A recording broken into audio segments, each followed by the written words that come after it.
is Midnite's Jubilees of Zion, originally released in the year 2000 and reissued in 2025 for the very first time on vinyl, the greatest reggae album of the 2000s. The respected Legendary Reggae.com blog, formerly Midnite Raver, thought so.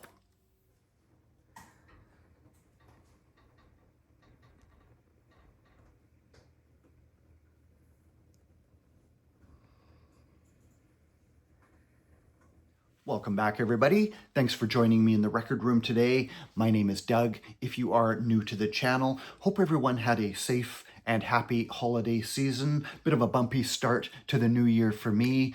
My dad, aged 82, went out of town, ended up in the hospital over New Year's Eve, got out for a few days, then went back in, still in there as I record this, hoping he gets to come home in the next few days. Closer to home, I am in the midst of some upgrades to the stereo setup, swapping out some components, long awaited upgrade.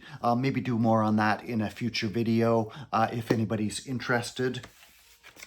Midnite's Jubilees of Zion ranked #1 on the list of greatest reggae albums of the 2000s, one of the more anticipated reggae reissues of 2025, out of print for many years. The original CD release, almost impossible to obtain.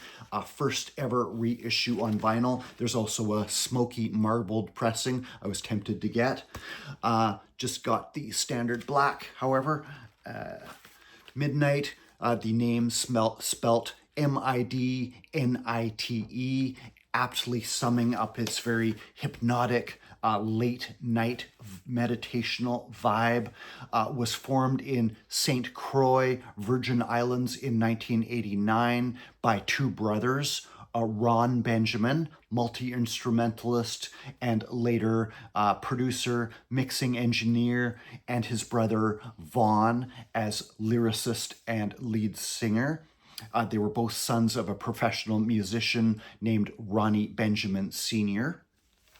Circa 1994, the brothers Benjamin relocated the band to Washington, D.C., began to make a name for themselves up and down the East Coast, playing extended, sometimes 3 to 4 hour shows, very hypnotic, very communal vibe to their performances, all while Vaughn Benjamin was honing his lyrical craft in poetry slams.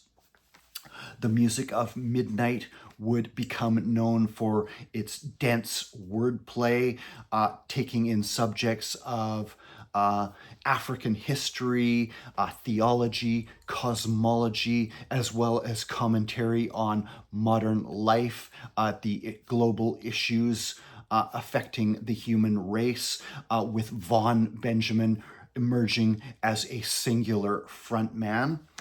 The band released its first album, Unpolished, in 1997, I believe, though a wider release would have to wait until 2000, with a second set, Ras Mek Peace, released in 1999. Both these albums would focus on a live in the studio with no overdubs and no reverb applied approach. Live musicianship played in the studio as they honed their songs, which were invariably conscious, even when applied to more romantic material. The band would update the roots reggae sound, drawing clear inspiration from the classic acts of the 1970s while moving the sound into a more modern time frame.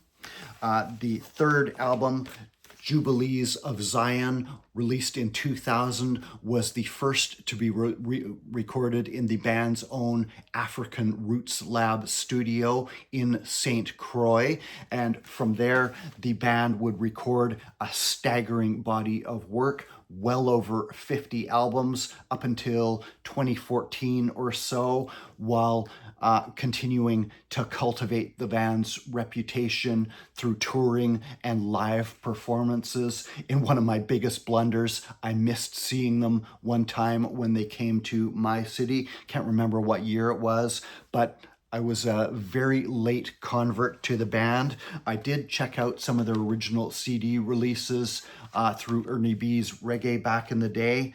Further albums like 2001's Nemosian Rasta, 2002's Asini in combination with the I-Grade production team, Vision, 2003, I believe, again with the I-Grade team, and Full Cup around 2004 for that one. All of these original CDs, very difficult, very expensive to attain.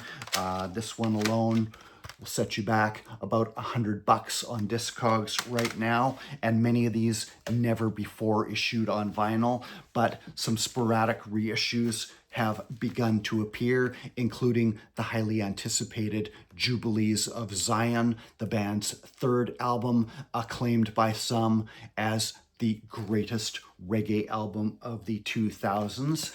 In 2015, Vaughn Benjamin, lead singer and lyricist, reorganized the group with a different lineup as Aki Becca, going on to release around 20 some odd more albums between 2015 and his passing in 2019, aged just 50 years old, the band remaining absolutely beloved by reggae fans worldwide.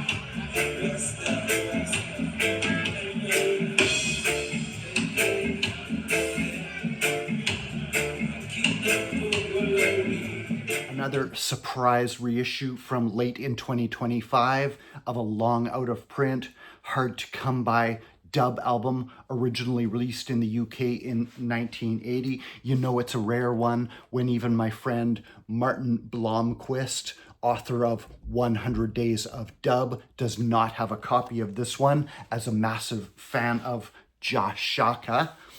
Dub Confrontation first appeared in the UK in 1980, originally titled Shaka versus Fat Man. As I understand it, the new reissue from Studio 16 Records out of Brixton, UK, slightly amending the title to Warrior versus Killer, but the two sound men pictured on the front cover, Josh Shaka, fresh off his appearance playing himself in Babylon, the reggae film that year, and known as the Zulu Warrior, acclaimed for playing only militant, spiritually righteous roots reggae, and Northwest London's Kenneth Fat Man Gordon, who operated the Fat Man Hi-Fi sound and would launch the KG Imperial label. Shaka was shortly to launch his own eponymous label, becoming legendary for a series of albums through the 1980s and 90s. The Zulu Warrior himself passed away a couple of years ago. I did a whole video on him. The Josh Shaka label shortly to launch. But as I understand it, Dub Confrontation was the first mention on record of Josh Shaka, both sound men parlaying their grassroots fan base, playing records before growing audiences around London into their own record labels and production companies. The music on here originating from Jamaica. In the somewhat murky nature of dub albums of the time, unclear what input Shaka and Fat Man had, if any, into the music. This reissue is licensed from Robert Ribbs Fearon, who is the original selector, playing the records on Fat Man Hi-Fi, the sound system, and in the 1980s would launch his own Unity Sounds Hi-Fi, which began producing records as well, compiled on Watch How the People Dancing from Honest John's, and for some reason the new reissue is labeled with the Unity Sounds label, though distributed by Studio 16. Musically, seems to be various mixing hands on the desks here, kind of a given Fat Man and Shaka's links with the major dub mixers in Jamaica, King Tubby, Prince Jammy, definitely on the boards here, probably Scientist as well. Some of the tracks, at least on the first side, originate on Johnny Osborne's Folly Ranking and Barry Brown's Showcase albums, both produced in Jamaica by Jammy. Some prominent sound samples, vocal snatches on the mixes there, while side B is more sparse and features quite a bit of a dub type siren throughout some of the tracks, much more of a minimalist mixing style evident on side 2. Dub Confrontation, very rare but historic dub album, back out on the street again with the first appearance on record of the legendary Joshua. Remember my friend, darkness snapping, Folly Ranking, you're about to get a spanking. Folly Ranking, you're about to get a spank.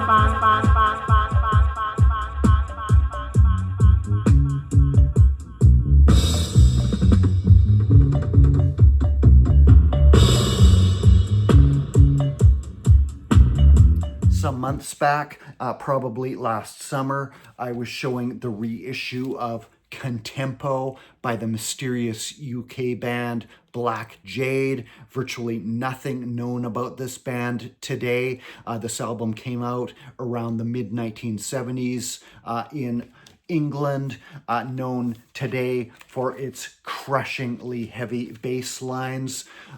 Black Jade released a further album, a vocal set called Rockers, and a handful of singles, and then vanished to obscurity. Their records becoming much sought after many years ago, but the band itself all but unknown, though in a twist, this reissue, which is listed as an unauthorized pressing on Discogs, got a comment from someone on my Facebook page when I posted it that the band members are still out there, aware of that reissue and possibly pursuing legal action, but impossible to obtain otherwise. And the same label has also put out that vocal set, not quite an exact match with this dub album Contempo. Nice pairing there with the cover art, black and white, stark, matching the denseness and uncompromising nature of the music,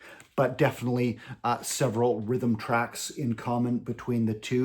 Rockers, strictly a vocal set with a mix of conscious and more romantic themes with the typically heavy root sound of the enigmatic Black Jade band. Rockers and Contempo, two very rare and obscure albums from the UK roots scene of the mid to late 1970s, reissued, if not exactly in an authorized fashion, by the Solid Roots label.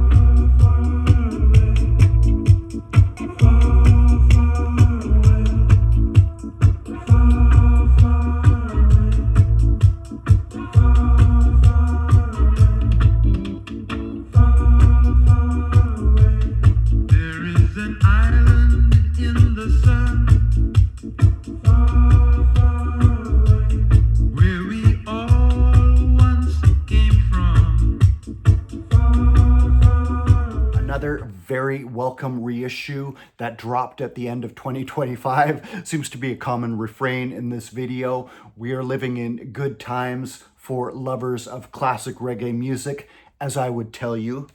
Horace Andy, Skylarking, the debut album by the legendary Horace Andy, back out Pond Street again from Studio One, came out in a black edition, and I went for this kind of marbled green pressing with, don't know if you can see, kind of a gold flakes, stunning pressing.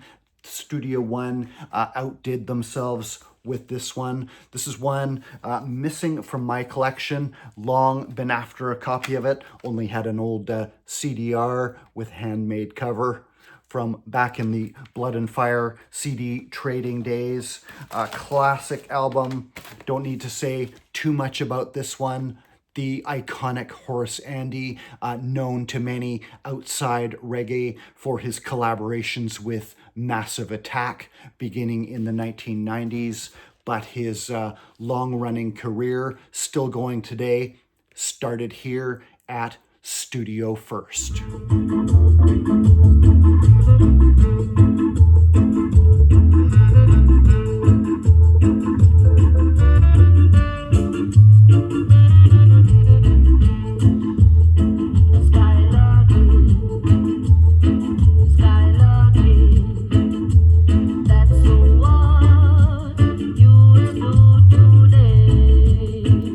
Talking a bit about reggae singer Freddie McKay on the channel here and there for probably the last year or so. His albums, once impossible to obtain, one by one coming back in print again. I've gone from only having his debut album on vinyl to almost his whole discography, missing, I think, just a couple of later ones from the 1980s. I passed away in the latter part of that decade, I believe.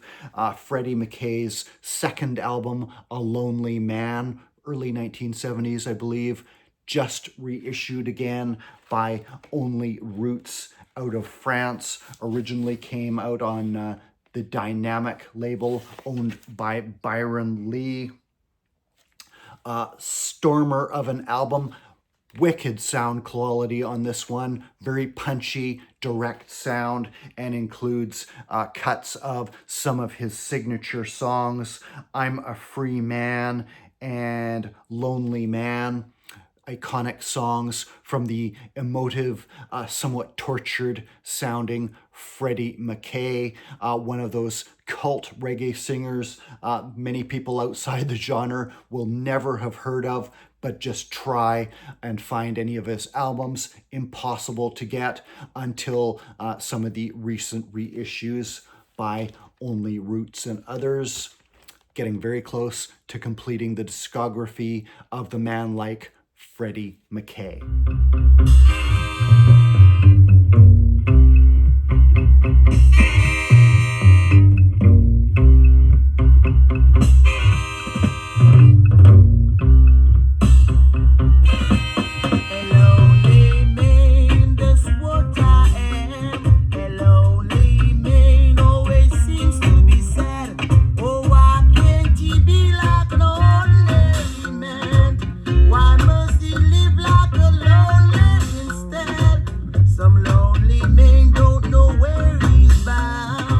Another reggae singer whose discography I'm inching closer to completing is the falsetto-voiced, Curtis Mayfield-influenced Junior Murvin, whose iconic 1970s hit Police and Thieves and the album of the same name, never been able to find this one on vinyl for some reason, it's always kind of bugged me, was one of the cornerstones of Lee Perry's Black Ark Productions. Following his time with Perry, Murvin began freelancing for other producers, never prolific, but always worth a listen. His 1986 album, Apartheid, was produced by King Jammy and appeared on the Green Sleeves label. Jammy, then at the forefront of the digital revolution in reggae, which saw a computerized instrumentation come to the forefront, and VP Records in collaboration with Greensleeves, have just released a further album of collected King Jammy productions from the 1980s. Cool Down the Heat, released 2025, but recorded back in the 1980s. A further album of King Jammy digital reggae productions from the falsetto-voiced Junior Murvin. He revisits Police and Thieves here, as well as his big hit for Joe Gibbs, Cool Out Son. The title track is commenting on the proliferation of guns and violence on the Kingston streets in the 1980s as crack cocaine swept the island, wreaking havoc in its wake. The tense and jittery paranoia of the digital rhythms, given an also almost hallucinogenic edge by Murvin's high voice. World Inflation, Come From Far, and other songs done well by Junior Murvin, adapting nicely to the digital advancements in reggae. Not going to make you forget that classic Police and Thieves, but a decent enough later album from Junior Murvin. Man good,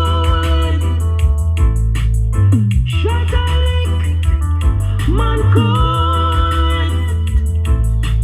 Shatalika east, Shatalika west. What a agony, pain and distress. My gosh, cool down the heat, cool down the heat, cool down the heat. Murder on the block, another man get shot. That'll do it for today, guys. Thanks for joining me. Watch out for the next video. And in a late-breaking update, just got a phone call while I was making this. My dad is out of the hospital and will be headed home tomorrow. So that's good news. So thanks for watching. Cheers and take care.